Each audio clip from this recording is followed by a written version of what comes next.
Me and Pastor Solomon are going to talk about them kids taking up some of my time. No, but it's good to see our youth get some of that knowledge and awareness that have actually been put out there. Because, like Pastor Solomon said, we do have a lot of misinformation. And since we're in the church and we're in the house of God, I just want to let y'all know something you probably never been taught. The Bible is a black history book. And if we go through the Bible, we'll see that Rome was mentioned 20 times. Greece was mentioned 26 times. So that's a total of 46 times that white civilization was mentioned in the Bible. Now, when we go through the Old and New Testament, if you go all the way back to the beginning, Genesis 2 and 3, the first country mentioned was Cush, which is Ethiopia. And so when we add up all the times black civilization was talked about, it totals 994 times. So we'd have to draw the conclusion, why would white people write a book about black people? Amen? Because there's a lot of misinformation out there, the picture of Jesus. And don't get me wrong, our skin color not going to grant us salvation. But like I told a gentleman the other day when I said a lot of the information had been changed to make white civilization look good, he told me, well, the color of Jesus didn't matter. I said, well, it mattered to somebody because they changed it. And he had nothing else to say. So when we look at our history, the reason we suffer so much is because the Bible, God was specifically talking to us. And we start studying the history of Esau and Jacob, we'll understand a whole lot more. And when Pastor Solomon told me kids were going to be talking yesterday, I had to go home and cut down my notes some more. And my wife said if I get too long-winded, somebody in here going to have to bring me home. So when we go back and we think about history, Cornell X went to school with Pastor and I, and David as well. I was just telling my sister David was Mr. Worthing the year before I was. But when we hear Cornell X, every time 9/11 comes around, Cornell gets on TV and talk about the bombing from the planes at the World Trade Center. And he always brings up Tulsa, Black Wall Street, and Tulsa, Oklahoma. And there was a lot of black success there, but have you ever heard of some of these other thriving black communities? We had U Street in Washington, the state of Washington. We had Sweet Auburn Avenue in Atlanta. We had Central Avenue in Los Angeles. We had the Deuce in Richmond, Virginia. We had Black Bottom or Paradise Valley over in Detroit, Michigan. And we actually had Negro Wall Street in Durham, North Carolina that preceded Black Wall Street in Tulsa. And there was also Walnut Street in Louisville, Kentucky as well. And I didn't mention there's some other, we know about Harlem, and we know about the south side of Chicago when it was prominent, not the south side that we know today, where you got to wear bulletproof clothing. But all of these black communities were prominent at one time in our history. And over the years, it was destroyed. And we can sit there and point to Black Wall Street in Tulsa and say, well, jealous whites destroyed it. Well, who destroyed the rest of them? And so that's what we have to think about. We don't want to talk about it. We got to stop blaming racism and discrimination for everything as to why we're not accomplishing. And a guy named Orlando Patterson, he has a lot of writings. And in The Moral Crisis for the Black American, he wrote, this is one of the things I took out of that. He said, there is something inherently demeaning about begging help from your offender. It gives the offender the moral status of a god. The victim who cries, help me, you have crippled me, now make me whole again, is simply contemptible.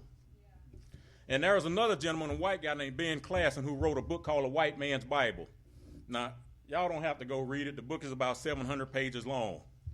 But I've scanned through some of the things, and, he's talking about white supremacy, but I took something out of there, too. And I just took a couple of sentences because it's a lot of stuff he said. But he said, nature decrees that each species look after its own exclusively and guard against its enemies. Well, the problem in our community, we don't know who our enemies are. We keep blaming white civilization for everything, all the ills. And I'm going to say some things tonight that's not going to be popular. Now, I know most of y'all know me already, and I know Pastor Solomon wouldn't have brought me back in if he thought, y'all would get upset. But, if you do get upset, that's your problem. All right? But I'm not here to upset. I'm here to educate. Now, we had many black men and women that were succeeding greatly. And we had enemies in our midst that were trying to destroy everything that we were doing. While black elites, and we know who the elites are now, and we know who the elites were back then, they were around here crying for civil rights. But we had a whole group of black men and women who were actually building instead of whining about discrimination. They were building schools. They built their own businesses. And the black elites who had built nothing were going to government asking them to make everything fair. Now, what many don't know, a few weeks ago, an article came out that said white America owned so much, 4 white people own more land than all of black America combined. And that was just unacceptable. Well, after the Civil War had ended, there was a Republican general named William T. Sherman that wrote something called Field Order Number 15. And in Field Order 15, at the end of the Civil War, he gave 40,000 black people over 400,000 acres of land. And as soon as Abraham Lincoln was assassinated, his vice president, which was a Democrat named Andrew, which one of them Andrews was it? Was it Jackson? No, Johnson. He rescinded the order and gave the land back to Southern whites. Now, if any of us know anything about real estate, we know that all wealth is in land. How much wealth could we be sitting on if our ancestors' land had never been taken back from them? And we don't think about that. At the end of the Civil War, blacks had $50 million. Now, that didn't come from government. That's because they were owning their own businesses. In 1876, that money amount had increased to $300 million. And in 1900, black wealth was $700 million. Now, does that sound like some people that needed help from government? Now, in Proverbs 13:22, it says, a good man leaves a inheritance to his grandchildren. Now, over the years, we've always translated to be that you should leave your kids money. But it's a little bit more to it than that. We should be leaving our kids a spiritual and moral inheritance. We should be leaving our kids principle and values inheritance. And hopefully we can leave our kids a business like we're supposed to do that's going to keep thriving and producing for our future generations. And so we get mad when these other cultures leave their kids businesses. See, right now, the guy in the news the most right now is Donald Trump.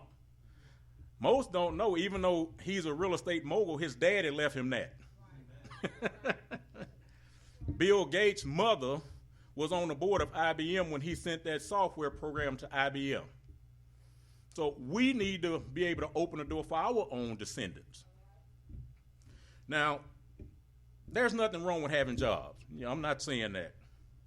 But when we're in a job and somebody else controls everything, what happens when they cut the strings? That's right. Now, when we look at slavery, the only difference from a job in slavery is you get to go home at the end of the day without the overseer. And we don't even look at it that way. What's different when we work a job today than what was going on during slavery? And so we have to think about that. Right now, net worth of white families is $111,000. And net worth of black family is $7,300. That's really sad. We have over $1 trillion going through our hands every year.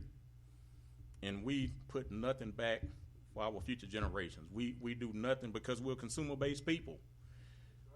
I can't pronounce the guy's name, but he's an African guy, Mona Huma or something. I can't pronounce it. But he said black people are the only people that try to wear their whole paycheck on their back. And so we're a large consumer-based people. And history will also paint a narrative that all of us were enslaved. That's not true either. There was something called mutual aid societies that blacks in the past created. And what mutual aid societies did was when a black family had a financial need, they would let the society know, and the society would take care of that financial need for them. Okay. But they also had mutual aid societies that taught things that money can't buy. They taught them how to be leaders. They taught them how to rely on self. They taught them self-government and self-control. We actually created our own insurance companies back then. We built hospitals. We built our own universities. And I mentioned earlier about the black communities that were doing well. We built those too. We built all these things without white help. And don't get me wrong, I'm not sitting here trying to be anti-white. I'm just pro-black. All right? You know, just like everybody else cares about their community, I care about mine. You know, it's amazing that a lot of people want to sit here and talk about how pro-black they are, and as soon as they get $2 over their paycheck, they burn rubber from the same people they love. But that's just me. You know, I'm not saying don't make things better, but don't be over there talking about what affects this community. And so, why did we run to the government again? Our black youth are hard-pressed to find anything positive about us. And that's why we kill each other. I mean, just think about the stories we've heard the last few weeks about this area alone. The man over at Jean's store that across the street from where we went to church, the 95-year-old lady not far from here. You know, a few weeks ago, you know, guy got shot right here in front of Fiesta. And I mean, I'm not just trying to paint a narrative, but I'm just saying our young men don't have any value on life because we don't know our identity. And I like to say these elites that ran to the government suffer from a disease called white is always rightist. You know, kind of like arthritis. You know, and after slavery was over, Booker T. Washington came on the scene. You know, most of us, I guess all of us should know who Booker T. Washington is by now. And he started something called the National Business League.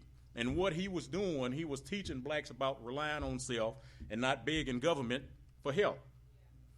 Now, what many don't know is the NAACP was created in 1909 by a group of white communists. And in 1910, they hired W.E.B. Du Bois as a writer for their newspaper to put a black face on a white organization. And their sole purpose was to destroy everything Booker T. Washington had created. That was their only purpose, because they wanted blacks to stay away from doing for themselves, because they know anytime they get out of our way, we're going to accomplish. They know this. And then when Marcus Garvey came with the UNIA, the NAACP was trying to destroy everything he was doing. And there's sufficient evidence that said they're the ones that sicked the government on Marcus Garvey. Now, the NAACP didn't even get its first white president until 1975.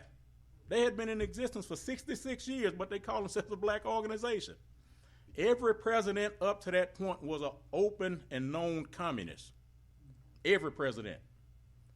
And that's why a lot of our blacks are part of the communist and socialist parties, even today. That are part of the NAACP. They're part of the former president that just died. You know, he said he was a socialist. I can't remember the guy's name, but not important. Now, this right here, you know, troubled me too. The civil rights movement was started by communists. Amen. And they put Martin Luther King as the face to destroy black accomplishment. See, most don't know that either. And I'm real careful about sharing that because, you know, you got to start packing a pistol around black people. You say stuff like that because they're going to beat you up because, you know, don't you talk about their savior. And what I'm getting ready to say, you know, comes straight out of Ecclesiastes 4:12. It says a three-braided cord is hard to break. Now, since slavery, the most destructive period for us was the decade of the 60s. A three-braided cord was built for black America. The Great Society, the Civil Rights Movement, and the Feminist Movement.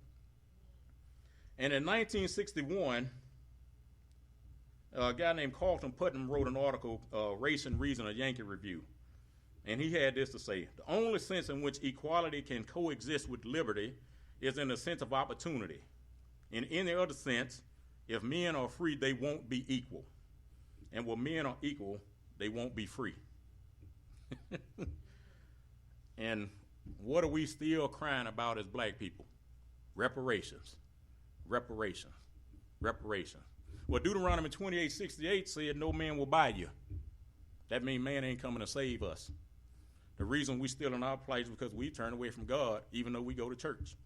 Because that's all we doing is going to church. We still ain't calling on God. Man can't make us equal. We got to cry to God and say, okay, God, we ready to turn our faces back to you. But we still refusing to do that because government said they was our God now. Now, the welfare programs, which came through the Great Society, told a black woman that her government master would now take the responsibility of raising her kids and pay her not to have a black man around his family. That's right. Amen. The Civil Rights Movement, the real black accomplishment. And the feminist movement used the white woman to tell the black woman she didn't need a man. She was his equal. She encouraged the remaining black women who didn't fall under the Great Society program to come from under her husband's headship and redirect her loyalty to government programs and her white daddy. And then guess what happened? She married a black man. And there's sufficient evidence in a book titled Reds in America. There's evidence in that book that the whole, Reds were considered called communists. But they told the white women to marry the black men so they could find out what the black agenda was and keep them distracted. We have to learn how to despise the things that destroy us. If we remove a man from the home where he has no purpose, no one to provide for, and no one to protect, he becomes a menace to society. If he has no purpose, he has no reason to live. Look at our young men. They think it's an honor to bust a cap in somebody and go to jail and get them tattooed tears. That's right. That's sickening. Now, I'm going to shift gears and I'm going to talk about some black success. Because we've been led to believe our ancestors came over in slave ships, and then it was nothing but misery up until the 1964 Civil Rights Act. In 1792, a black guy named John Calvin attended the College of New Jersey, which we now know today as Princeton. Now, that was before affirmative action, wasn't it? Because they told us we couldn't do nothing. We had nothing before then. In the years 1867 to 1917, black business ownership increased from 4,000 to 50,000. That's a 50-year period. So at the rate of about 10,000 years, what about, not 5,000, whatever. I'm getting crossed up in my numbers right now. But from 1888 to 1934, black-owned banks totaled 134. If we're going to rise financially, we're going to have to get out of this traditional work hour mindset as a people. We want to shut everything down at the end of the day and go sit in front of that television and let the television give us our vision.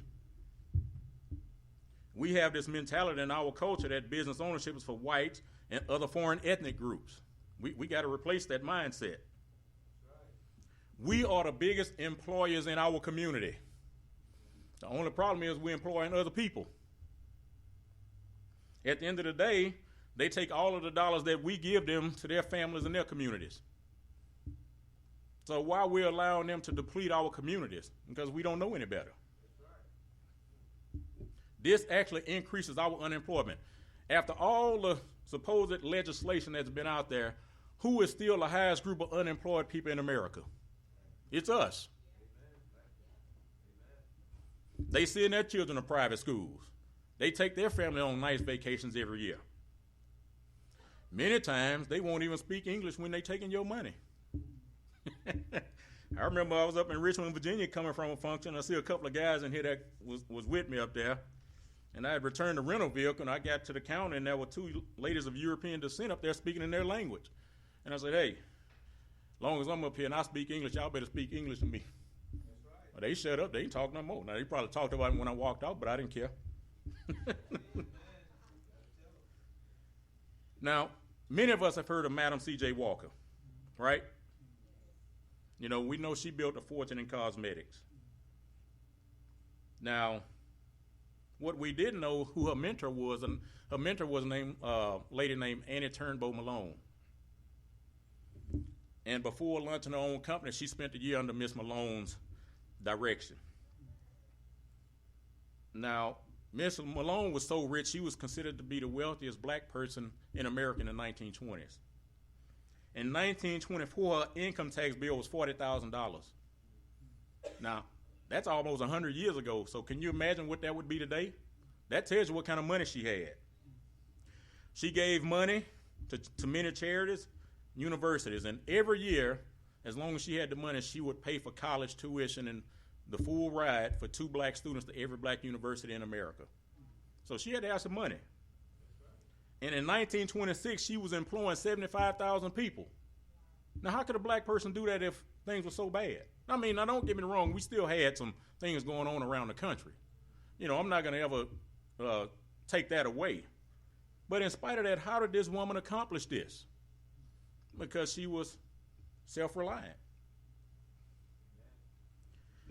She lost her wealth because her husband, who had built nothing, went to black civil rights leaders of the NAACP and black politicians and told them that he built a business, and he sued her and took her wealth. Is that not sickening?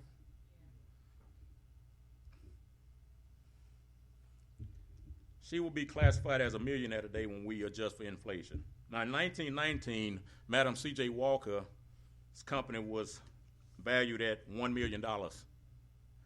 Her net worth that same year was between $600,000 and $700,000. In 1919, how many of us can say that today? This is even more significant because during the time, not just black women, but no women even had the right to vote until 1920. Black women didn't get the right to vote when black men did with the 14th Amendment. So that's even more significant for her to be in that position. There was a guy named Thomas LaFon, and he built a real estate fortune in the late 1800s. And in 1870, his net worth was said to be about $250,000. 1870. And when he died in 1893, he left over $500,000 to various charities in his will. How many of us could do that today? A guy named Theodore Lawless was a dermatologist and businessman. He also did very good financially. He studied at several schools and universities, not just in America, but around the world. And he charged less for his services than the white doctors. And if blacks couldn't afford his services, he would do it for free. And in 1960s, he was classified as a millionaire with a large white customer base. And he gave to a lot of black universities as well. Sarah Spencer Washington, black woman, built a fortune in black hair care products. And y'all know that was a big industry for us back then. And it's still a big industry. The only problem is we making all these other folks millionaires. In the mid-1930s, her schools were graduating 4,000 students per year. She was creating entrepreneurs all over America. And in 1946, 45,000 people were working for her. A guy named John Nail was a realtor, successful in Harlem. And in 1911, he and his pastor, you hear that, Pastor Solomon? He and his pastor made several real estate purchases that totaled over $1 million in 1911. He continued to buy land, and in 1925, he and associates owned 50 apartment complexes, and they had an annual income of $1 million. Julia Pearl Hughes, and I left Pastor Solomon some of these notes. I don't want to sit here and bore you with all that, but she did some great marketing. She owned and operated her own pharmacy in 1899, the first black woman to open her own pharmacy. And she actually had great marketing skills. She would give her cosmetic products to beauty salons and tell them try them on their customers' hair, and if they liked them, send them her way. That's pretty good.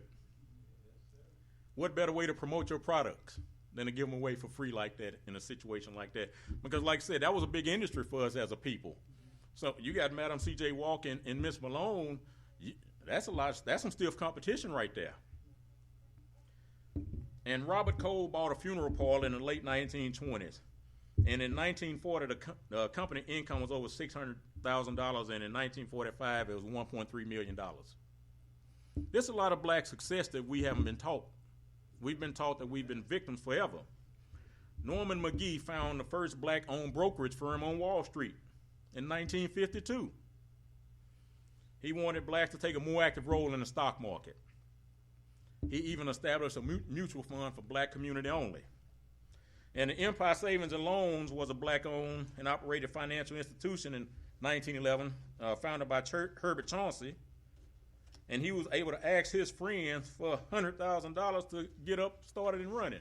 Now, 1911, he could go to some of his black family and friends and get them to loan him $100,000. Now, the group here, can y'all raise your hands if y'all got family and friends y'all can borrow $100,000 from right now? Nobody? Well, can we even borrow $10? But that's very significant. Paul Revere Williams, architect, they told him, his educators and everybody in society told him, leave that field alone. Go find something else to do.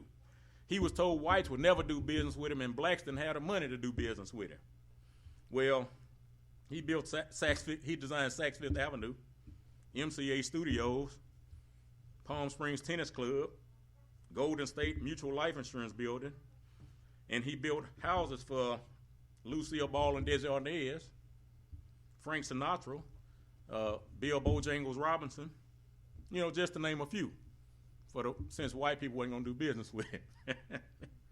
Dr. Ella Mae Piper, foot doctor, beauty shop owner, she owned a soft drink company. See, these people were diversified heavily.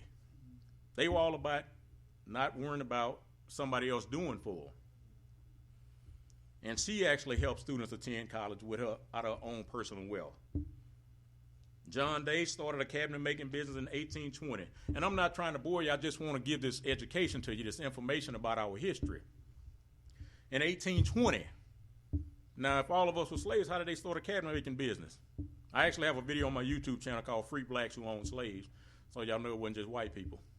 And it wasn't always about getting your family back. They were in it for the profit motive too. But in 1823, his younger brother Thomas joined him, and in 1825, he left the business to his brother Thomas, and Thomas made it so profitable he bought more real estate and stock in a local bank. And that was unheard of before the Civil War for anybody black. In 1884, a guy named Oscar Micheaux was born, and he produced all his own movies. And to his credit, and when he died in 1951, he had produced 44 films. And he handled every aspect of his own business. Now, what history didn't tell us either, at the time we had 700 black-owned movie theaters. I mean, how many we have today? I mean, we can name about the one black bank over in Third Ward, and even that's owned by an African. But anytime it's success, we want to claim African. But, when people do wrong, we don't want to claim them. Y'all know how we do it. Robert Abbott founded the Chicago Defender in 1905. This became the most widely read black newspaper in America. And he became a millionaire because of its distribution around the country. And in 1898, here's another person that created a cosmetic company, Anthony Overton. And in 1927, his country's Bradstreet rating exceeded $1 million. I mean, this is a lot of success that we've never heard of. And it's done on purpose. It's a masterful job because they want to keep us in our inferiority. And I'm not talking about white people. Have you thought about your black people that's always crying out victimization? None of them have ever built anything. I just saw recently that Melissa Harris Perry quit MSNBC because they fired all the dark-skinned people. And she said they just ain't right for that. And she was making a stand for black people. I said, well, if they paid me all the millions a year that she been getting over the years, I could quit too. But they didn't understand the reason all them dog faces got hired at NBC is because Obama was president. They used them. And they were too dumb to realize it. And, I don't like using the word dumb, but it's kind of hard to find another word. S.B. Fuller. S.B. Fuller only had 6 years of education, formal education. And, in our community, we place a whole lot on formal education. In our community, if you don't have that degree, you ain't nothing. That's the way we look at people. And he had built a multi-million-dollar conglomerate, for lack of a better word. And he had sales of more than $10 million a year in the 50s and 60s in 38 states. Now, how could this happen if we still been oppressed? We had 100 years of uninterrupted success from 1865 to 1965. And here comes the civil rights movement to mess us up. He urged blacks to save their money. Now, he started his business with $25 going door to door selling soap. And so from 25 to 1960, he was considered the wealthiest black man in America. He said blacks could raise their economic level if they worked harder for a good education and showed more initiative in business and industry. He said lack of understanding of the capitalist system and not racial barriers was keeping blacks from making progress. See, when they talk about slavery, they talk about capitalism was all about slavery. Well, I have a whole bunch of different books on slavery that said it wasn't capitalism that slavery was built on, it was socialism. And guess who many of our black people are following behind right now for president? Somebody who says he's an open socialist. And everything I'm seeing from black people right now is we only have two choices, Hitler or Bernie. And what kind of decision is that for us? And in 1961, now these things were built outside of all these people I just mentioned. In 1961, blacks had 33 savings and loans associations with assets ranging from $1 to $10 million. We had 53 black-owned life insurance companies with assets totaling over $230 million. And we still had 14 black-owned banks with $40 million in assets in 1961. In 1964, we had 25 black millionaires. And in that same year, 16 more blacks made the $1 Million Round Table in insurance sales. And anybody that knows anything about the insurance industry knows that's a great accomplishment in insurance, because they already had several there before then. And then I know one of the videos Pastor Solomon wanted to show, the clip was about Reginald Lewis. And most of us hadn't heard of Reginald Lewis. He was the wealthiest black man in the world. They say America, but in the world in the early 1990s. And he had a lot of roadblocks, and he had a lot of people trying to block what he was doing. But anybody that had any dealings with Reginald Lewis said if you ever brought up the word racism, he would shut that down with the quickness. He said, you stop defeating yourself before you even get started. And that's what we do. We like to make excuses as to why we're not accomplishing. Even Reginald Lewis, at the time when he became the wealthiest person in America, he created the largest company buyout in history at the time. He was the first person to ever do a $1 billion business buyout. And he bought an international company, Beatrice Foods. So even in spite of that, how did Reginald Lewis accomplish that? Now, guess what? White America got mad at him because they kept telling him he wasn't going to never be able to compete. Then he turned around and threw it in their face. But not only white America, black America hated him. Y'all know John Johnson, the one that started Ebony and Jet? John Johnson, up until Reginald Lewis took the throne, John Johnson was the richest black man in America. And he said once he took over John Johnson stopped talking to him. Reginald Lewis tried to buy a professional sports team. They blocked him. He tried to buy a production over in Hollywood. They blocked him because they hated what he done. And I think Reginald Lewis was taken from us too young at age 49. Ended up, he had a hectic schedule, and I think he died from brain cancer, if I'm not mistaken. He said, don't ever use racism as a crutch as a black person. And many blacks wanted to be just like the people who had oppressed their ancestors. And what kind of thinking is that? In Proverbs 3:31, it says not to envy your oppressor and don't do the thing he does. It becomes very hard to usurp power over somebody who thinks for themselves. So what the black elite did, with the backing of the communists, is they went to grassroots black society and did an end around on these black men and women who were accomplishing. They went to the group that was struggling a little bit. Who do our so-called self-appointed leaders target nowadays? They target the inner city, the people who are struggling to make ends meet. Nothing's changed. And what they did, they told the white masters they would manage black society that was struggling. And and I just don't have time to get at everything tonight. I'm working on a book. And so, I'll let Pastor Solomon know when that book is ready. And a lot of this stuff will be in a lot more detail. But they wanted to manage black and women for white America, for the government. And if we look at how many men and women that were being employed by these black men and women business owners, they had a mighty force to reckon with that was relying on self-help. And as much as we talk about, my mentor is sitting back in the room, Marshall Johnson. He calls it the seduction of gradualism. So what the black elites did, they kept sowing a little discord over and over and over again. It's kind of like if you don't check your faucet after a period of time, if it, like just say on concrete, it's a little bit of drop of water, but over a period of time, if it's not turned off, it's going to crack that concrete. And so that gradualism cracked our foundation. Now, they'll tell us that we were disfranchised, and I'm getting close to wrapping up now.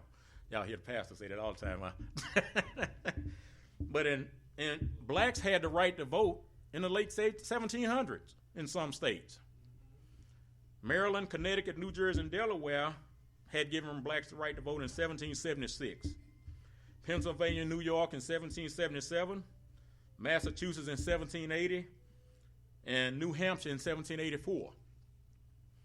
The Constitution, and we always cry that the Constitution's not for us, but blacks and whites ratified the Constitution. Even though blacks didn't sign it, blacks and whites both ratified the Constitution. When the Civil War ended in the South, there were 5 million whites and 4 million blacks. And of these numbers, 700,000 blacks and 660 whites were registered to vote. There's nothing wrong with us existing with other cultures. Building our own is not going to segregate us. We look at what Brown versus Board went to bat for, and one of these universities, I think University of Connecticut, said they're going to have a black male-only dorm. Right.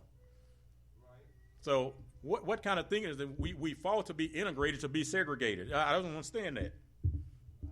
But when we build our own, everybody wants to say it's segregation.